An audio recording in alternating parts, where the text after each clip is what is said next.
Venons-en à cette question. Le village olympique des Jeux Olympiques de Paris sera-t-il vraiment le plus vert de l'histoire, comme l'ont promis les organisateurs ? Ce village flambant neuf construit en Seine-Saint-Denis se veut éco-responsable, construit notamment pour résister aux changements de température.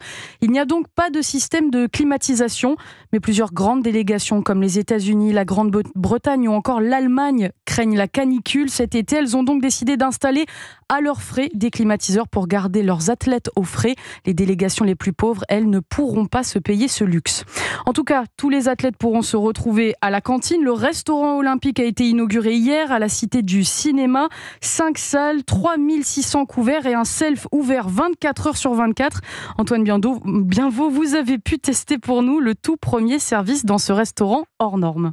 Des haricots verts, du poulet, des pâtes et quelques tomates. À première vue, le restaurant des athlètes ressemble en tout point à un self d'entreprise géant. Pourtant, en les dégustant, les produits sont frais, goûtus et surtout sélectionnés par le chef Charles Guillois, qui a tout prévu pour s'adapter à ses convives du monde entier. On a un restaurant avec une cuisine internationale, on a un restaurant Afrique-Caraïbes et un restaurant cuisine asiatique. On va recevoir le monde à notre table, on veut qu'ils se sentent comme à la maison. Comme à la maison, mais les organisateurs espèrent tout de même bien faire découvrir aux athlètes les joies de la gastronomie française, comme l'explique Grégoire Béchu, l'un des chefs de projet. On va pouvoir goûter un gratin dauphinois, une piperade, des desserts, un opéra, un Paris-Brest. Il y a vraiment plein de choses qui vont pouvoir faire rayonner la gastronomie française. Mais ce qui plaît le plus à Brice Guyard, ancien double médaillé d'or d'escrime, c'est avant tout le cadre idyllique selon lui. Que ce soit à Sydney, Athènes ou Pékin, j'ai connu des tentes blanches climatisées à 19 degrés. Et là, on est dans la Cité du Cinéma, dans ce bâtiment qui est magique. Donc ça, c'est top. Un lieu hors du commun dans lequel il espère croiser les plus grands champions comme Novak Djokovic ou encore Teddy Riner. Un reportage d'Antoine Bienvaux.